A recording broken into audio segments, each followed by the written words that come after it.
Hey everyone, welcome back to the Law of One series, episode 3, and in today's video we're talking about the science of angels as described in the Law of One. Now by the end of this video you're going to have a completely new understanding of what these beings we commonly refer to as angels actually are, where they come from, and how they come to be. Now I was originally going to do a single video on both angels and demons, but the outline ended up being insanely long, so I decided to split it up into 2 separate videos so that we can cover each topic thoroughly and not skip over any fun details. So I get asked fairly often if I believe in angels and demons and spirit guides and evil spirits and things of that nature. What do these beings do and what are they all about? And I typically don't answer these questions because, as you'll see from this episode, the answer is a lot more complicated than just a simple yes or no. But if you're someone who's interested in this kind of topic, then strap in your seatbelt because you're definitely going to learn some shit that's going to blow your mind. Now, if you haven't seen the first 2 episodes in this series yet, then I highly suggest you pause this video and go watch those first, specifically the 7 densities of consciousness. Because if you don't have a solid understanding of what the densities are, then you're probably going to have a really difficult time following this lesson. So for the sake of convenience, I'll put a little card up for you right here. You're welcome. So Ra explains that the 3rd density is that of self-awareness and the choice, which is where every entity chooses which polarity they wish to serve, positive or negative. And these 2 polarities are not looked at as good and bad, but more like the 2 poles on a magnet or charges of an electron. Ra refers to them as the service to others path and the service to self path. Now, ultimately, both of these paths serve the self, but the difference is that the path of light serves the self through first serving others in love. And this fills the entity that is serving with more love, light, and spiritual harmony. And the negative path does the reverse. They serve the self at the cost of others through control and manipulation and domination. So you might be wondering, how does each entity choose between the positive and negative paths in the 3rd density? And the answer is that it actually is set up to happen automatically. Each entity goes through this natural choosing process whether or not they are aware of it, because the Creator has set up 3rd density so that every entity will receive an equal amount of positive and negative catalyst.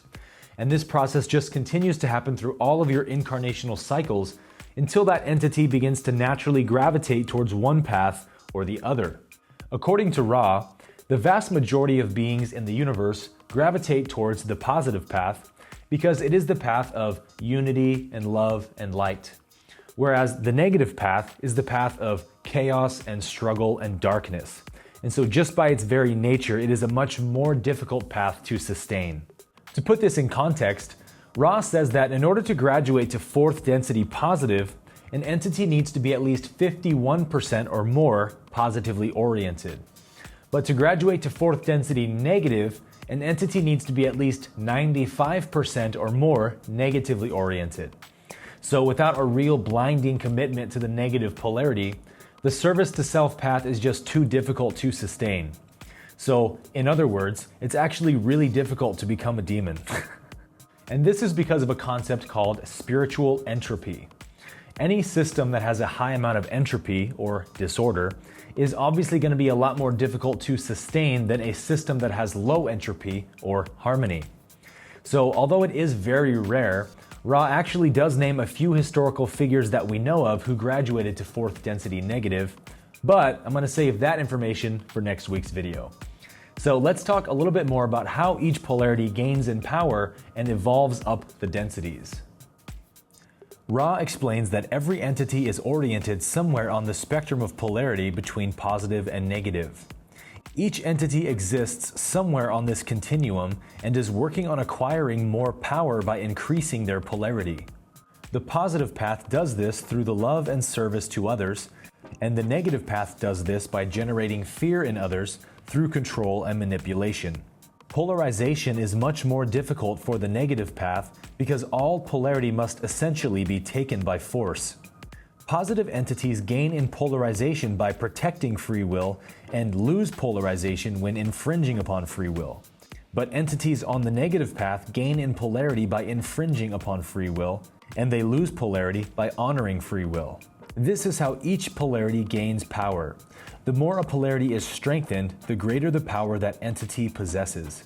Ra explains that during the fourth density, the spiritual gravity of love becomes so great that entities slowly begin to join with one another to form a larger entity called a social memory complex. This was covered in detail in episode 1, so all I'm going to add here is that positive beings join with those whom they love the most, and slowly over time, each social memory complex becomes larger and more powerful as more entities choose to join the group consciousness. So what this means for you and I is that you never actually lose anyone that you love, because at some point in the future, in all of our evolutionary journeys, we will begin to merge consciousness with those beings whom we love the most to form a singular entity where all of our memories and knowledge and wisdom is shared together.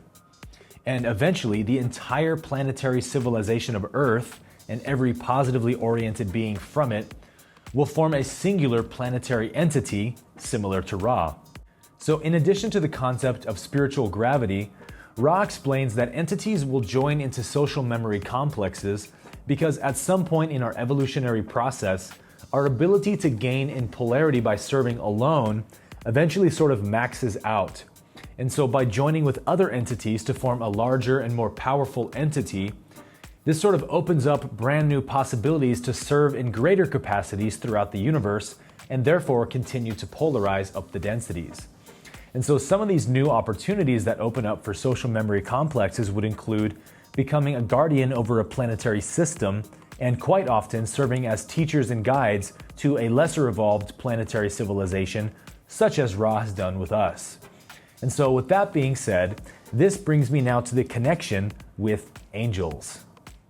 What we call angels are actually higher density beings who inhabit light bodies. As the evolution through the fourth density progresses, which takes around 30 million years, the incarnational body gradually shifts from chemical to electromagnetic, or light. Ra says that incarnating into a light body begins around late fourth to early fifth density. This is also why all ancient scriptures that speak of encounters with angels always refer to them as beings of light. And likewise, what we call archangels in religious mythology, such as Michael and Gabriel, are actually social memory complexes who serve as guardians and council members over the solar system. Ra could also be considered an archangel in this regard. Angels are not unique servants of God as religion teaches, but they are actually beings just like you and I, who are simply much farther down their evolutionary path. Ra states that these angels also serve together in a type of group or bureaucracy where they decide together how to best serve those in the solar system. Ra also gives a name to this group of angels and explains that it is a group of social memory complexes that Ra calls the Confederation of Planets. Now, this is not their actual name, it's just the verbiage that Ra uses to describe their function in our language. When asked to elaborate about the Confederation in Session 6, Ra says, quote, "I am one of the members of the Confederation of Planets in service of the Infinite Creator. There are approximately 53 civilizations comprising approximately 500 planetary consciousness complexes in this confederation. This confederation contains those from your own planet who have attained dimensions beyond your third. It contains planetary entities within your solar system, and it contains planetary entities from other galaxies. It is a true confederation in that its members are not alike, but are allied in service according to the law of one." So Ra goes on to explain that the Confederation is led by 9 archangels of 5th and 6th density. He refers to this group as the Council and says that they are in constant telepathic communication with one another, regardless of where they are in the galaxy. And this is because all communication at higher densities is telepathic and nonverbal. And if the Council of 9 is uncertain on what actions or non-actions to take for any reason, then there's actually another group of 24 higher density beings, most likely of 7th density origin, whom they can contact, and Ra calls this group the Guardians. Ra says that in order to protect free will on our planet, the Confederation creates an energy barrier around planet Earth that Ra calls the Quarantine. This is to prevent any negative entities from coming here to control or enslave. Ra says that the Guardians also monitor the planets constantly, ensuring that any negative entities who would wish to come through the quarantine are met with love and light and quickly decide to retreat. When asked about the Guardians in Session 12, Ra says, quote, "These Guardians sweep the reaches of your Earth's energy fields, attempting to be aware of any entities approaching. An entity which is approaching is hailed in the name of the One Creator. Any entity thus hailed is bathed in love light and will of free will obey the quarantine due to the power of the Law of One." So Ra states that the weapon of choice for angels and archangels against the powers of darkness is love. In one session, Ra states that love is the most powerful magic in the universe. So in a very real way, the concept of guardian angels is actually true according to Ra. There are a group of higher density social memory complexes who serve the galaxy in order to protect free will wherever possible. Although angels are full of love, they are also full of deep spiritual wisdom. And so they do not interfere with the path of others unless it is seen as not infringing upon free will. And so this is an important misconception to clear up. Contrary to popular belief, angels do not stop tragic or challenging events from befalling us, because those are always the events that define us and teach us the most. In the mind of angels, personal growth and evolution is always seen as a higher priority than that of temporary comfort. Religion commonly teaches that light and darkness are constantly waging war and trying to snuff one another out. But in truth, higher density beings have the understanding that the universe has already been designed to bring all of us what we need in order to evolve. We call this the law of attraction. But angels understand that all beings ultimately serve to help the Creator know itself. So if an entity is going to choose the negative path, then this decision is also allowed and not infringed upon. Angels are happy to come to your aid if you request them, but they will not give you answers. They only want to help you arrive at the right answers for yourself. If you read the Law of One, you'll see this happening quite often as Ra declines to answer many of the questions that he's asked if he believes that it might be an infringement upon free will. Ra says that angels mostly serve us from afar by sending love and light into the hearts of those beings who are in need of it, and this love and light will infuse them with the power to heal themselves. Another misconception to clear up is that angels and demons do not wage war against one another. Ra explains that the path of light is far more powerful than the path of darkness, and uses the example of a small match illuminating an entire dark room.